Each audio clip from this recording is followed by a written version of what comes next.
Start question আৰু তিনিখন আনষ্টাৰ্ট question আৰু দুটা বিল আজি ইন্ট্ৰডিউচ হ'ল। আজি যিটো আমাৰ 8টা যিটো কুৱেশ্যন আছিল, ইয়াৰ ভিতৰত আছিলে আমাৰ বৰ্তমানৰ যিটো BTRৰ যিটো ডেভেলপমেণ্ট, এডুকেশ্যন ডেভেলপমেণ্ট বা বিভিন্ন অনুষ্ঠান প্ৰতিষ্ঠান বনোৱাৰ ওপৰত এটা প্ৰশ্ন আছিল। সেইটো যিটো দেখা গ'ল আজি BTCৰ CEM প্ৰমোদ বড়ো ডাঙৰীয়াই নিজেই মানে ক'ব লগা হ'ল যে আমাৰ এই খুব কম সময়ৰ ভিতৰত BTR চুক্তিৰ সকলো দফাবোৰ ৰূপায়ণ কৰাটো সম্ভৱ নহয়। হয়, আমি স্বীকাৰ কৰিছোঁ যে সকলোখিনি বা অল ৰাউণ্ড ইমপ্লিমেণ্টেশ্যন হোৱা নাই, আজি তেওঁ স্বীকাৰ কৰিব লগা হ'ল। আৰু আমি আজি খুব খুচি হ'লোঁ যে বৰ্তমানলৈকে তেওঁলোকে যিটো মানে প্ৰজেক্ট প্ৰপ'জাল এপ্ৰুভেল হ'ল, আজিও এপ্ৰুভেল হোৱাতেই আছে। আজি মাত্ৰ 3টা মানে পেকেজৰ টেণ্ডাৰৰ প্ৰচেছত আগবাঢ়িছে বুলি আজি লিখিতভাৱে তেওঁলোকে আমাক লিখি দিলে, উত্তৰ দিলে। বাকীখিনি এপ্ৰুভ হোৱাৰ অপেক্ষাত আৰু বাকী মানে ইন প্ৰিন্সিপল এগ্ৰী তেনেকুৱা ডেভেলপমেণ্টেল পেকেজৰ তেওঁলোকে আমাক আজি অৱগত কৰিছে, খুব সীমিত স্কিমৰ।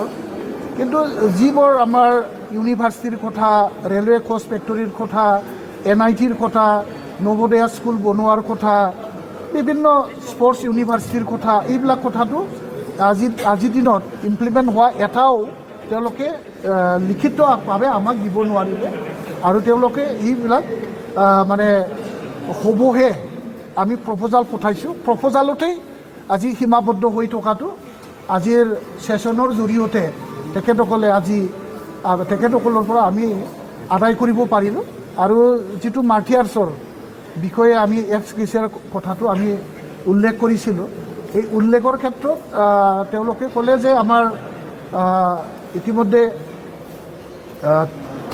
যোৱা বছৰৰ যিটো বাজেট আছিলে, ইয়াৰ 25 কোটি টকা এইটো অলৰেডি দিয়া হ'ল। বৰ্তমান 10 কোটি টকা এতিয়াও মানে লিষ্টখন ফাইনেল হোৱা নাই, প্ৰিপাৰেশ্যনৰ মানে অৱস্থাত আছে। এইটো এপ্ৰুভেল পোৱাৰ পিছতে আমি দিব পাৰিম, তেনেকুৱা হ'ল। তাৰপিছত আমি আজি যিটো স্পীকাৰৰ সন্মুখতেই কমিটমেণ্ট দিয়া আমাৰ প্ৰমোদ বড়ো ডাঙৰীয়া আজিও এটা কমিটমেণ্ট দিছিল যে তথ্যবিলাক আমি আপোনালোকক দিম।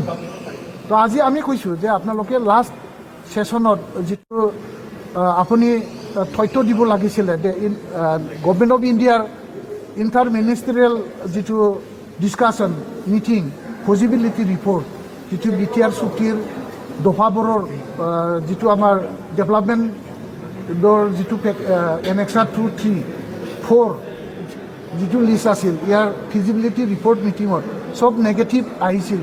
কিন্তু পজিটিভ চব হৈ গ'ল বুলি আপুনি যে আমাক কৈছিলে ইয়াৰ তথ্য আমি দিম বুলি কৈছিল, ক'ত আপুনি কিয় দিব পৰা নাই? আজি টেবুলত আমি বিচাৰিলোঁ, আজিও নাপালোঁ।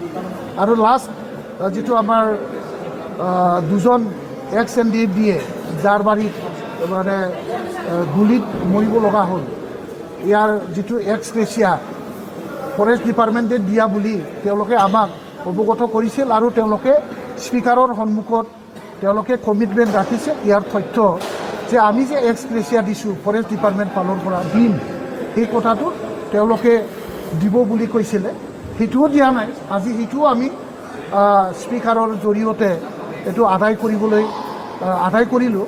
আৰু স্পীকাৰো আজি কমিটমেণ্ট ৰাখিব লগা হ'ল যে আমি এই তথ্যবোৰ যদি আছে আমি দিম, আৰু যদি তথ্যটো আছে তেতিয়াহ'লে মোক জমা দিব লাগে বুলি আজি হাউচত চিফ মহোদয়ে আজি কমিটমেণ্ট দিব লগা হ'ল।